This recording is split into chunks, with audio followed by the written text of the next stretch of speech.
Estava eu um dia no YouTube e aí caí num vídeo de uma pregação de uma igreja lá de Fortaleza, né, com um dos coaches famosos aí que a gente tem pelo Brasil.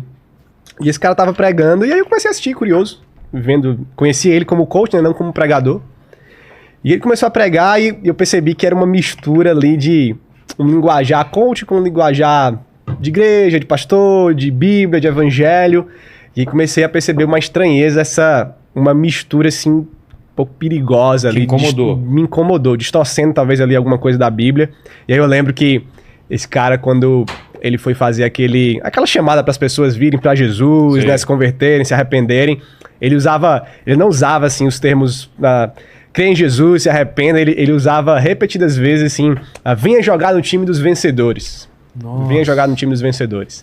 E aí, várias promessas, e aquele linguajar assim, bem de coach, dê um grito aí, faça isso, aquilo, outro, e agitando o auditório, assim. E aí eu tive essa percepção, poxa, coisa estranha, né? Não é muito legal, assim, não é muito a minha visão pra igreja, esse tipo de palestra aqui talvez caiba em outro lugar, mas não no culto, né? E aí, beleza, ok, passou. Outro dia, eu caí num texto muito bom de um blog, de um cara chamado Ícaro de Carvalho, né?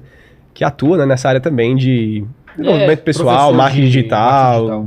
Tem o nome é excelente pra vir aqui, tá? É mesmo? O cara é incrível. É um cara bom. É um cara bom. E aí ele escreveu um texto chamado, eu não lembro se esse é o título específico, mas tem Empreendedorismo de Palco. Esse é um texto antigo, né, de quando essa moda começou a ganhar fama pelo Brasil, né? E ele estava fazendo uma crítica, né, a esse tipo de cultura, de evento que centraliza ali num coach, num palestrante, que ele vai basicamente te ensinar ali a ficar rico, como ela colocou, com muitos atalhos, de uma maneira talvez muito fácil, ou ele vai te dar o caminho das pedras, geralmente esse caminho das pedras é comprando o método que ele desenvolveu, essas coisas. É aquela velha história do cara que ficou rico te ensinando a ficar rico. E não ficando rico, né? Ele não ficou rico por outros meses, ele ficou rico te ensinando a ficar rico.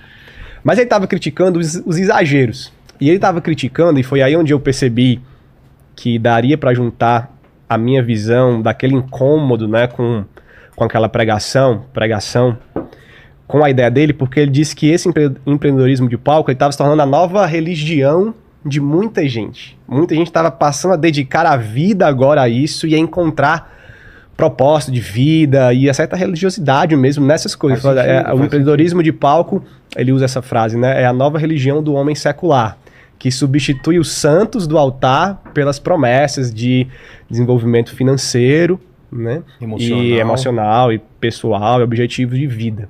Então ele estava fazendo essa comparação. Eu disse, poxa, isso casa bem com o que eu estava pensando, né? E aí surgiu essa ideia do nome Teologia do Coaching, que é essa mistura de trazer ferramentas do coaching de uma forma negativa para a igreja. Porque você pode trazer algumas ferramentas, né? Tem algumas coisas boas no coaching, várias coisas boas que as pessoas ensinam, e desenvolvimento pessoal e tal, de oratória, que funciona, né?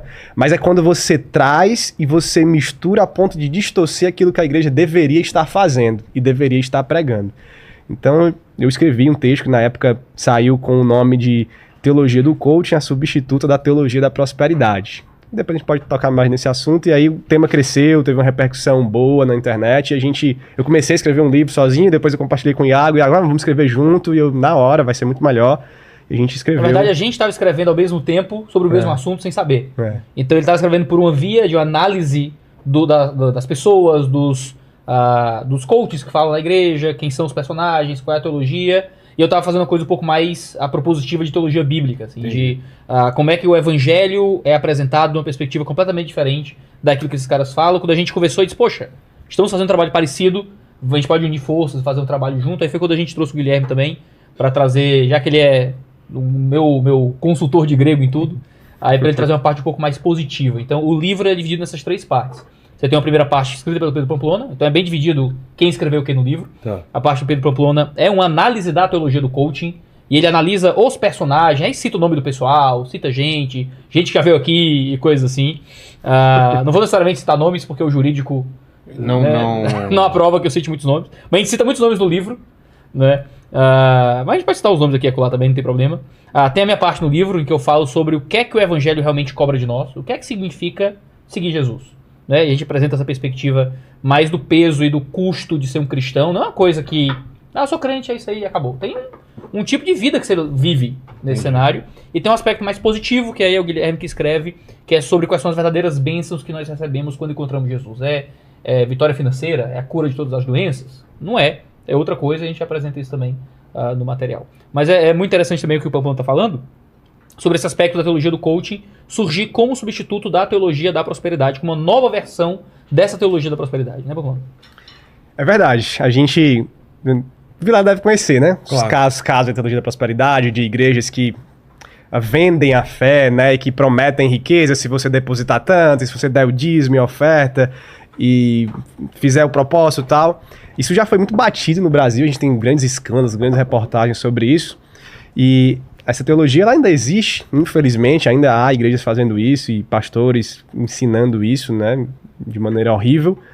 Mas ela já foi meio que colocada de escanteio por grande parte do público, vamos dizer assim. Né? E aí surge uma nova versão, talvez, de continuar falando de riqueza, de desenvolvimento e até de prometendo isso, mas agora com uma nova roupagem, né? Não mais daquela barganha com Deus de você... Começou a pegar muito mal. Começou a pegar muito mal, exatamente, né? Você tinha muitos escândalos, né? Também nessas mega igrejas de teologia da prosperidade, o cara manda o cartão de crédito e, sabe, essas polêmicas todas. E com o envolvimento dessa galera com política, ficaram muito mais visados também. Exato. Se você é pobre é porque você não tem fé, se você não orou pouco, né? Se você não está conseguindo se desenvolver. E aí, a teologia do coach traz uma nova abordagem de continuar falando sobre isso, mas não agora com necessariamente essa barganha ou essa falta de fé ou esse tipo de dar a Deus para que ele te restitua e essas coisas. Ela traz mais um aspecto mais centrado no homem, de um enriquecimento, de um desenvolvimento em certa área, por meio do nosso trabalho mesmo, por meio da nossa ação. Só que isso parece bom, e num certo sentido é positivo, tem uma melhora em relação à teologia da prosperidade, mas em outro sentido é negativo, porque ela meio que tira Deus da jogada, assim, do centro da sua vida. E nós cristãos valorizamos muito isso, né? Nós trabalhamos, temos nossas responsabilidades, mas nós entendemos que as bênçãos vêm de Deus, nós oramos ao Senhor, dependemos dele, e a teologia do coaching, ela meio que coloca Deus, assim, como um espectador, que eu não vou mais barganhar com ele, porque a teologia da prosperidade, Deus vai fazer um milagre para mim. Né? Então, ele ainda está, pelo menos, ali centralizado. Ele que vai agir. Eu vou pagar, é horrível, né? Mas eu vou pagar e ele vai agir. Né? E na teologia do coaching, a gente, não, eu vou fazer, eu que sou o centro aqui, eu que mando na minha vida e Deus vai ser um espectador que vai... eu não dependo de Deus, ele vai me dar uma ajudinha aqui e ali, ele vai torcer por mim, ele vai me abençoar se eu fizer aquilo que o coach está mandando eu fazer. Então tem esse lado negativo. Por isso essa nova versão é mais palatável, assim, é mais atual,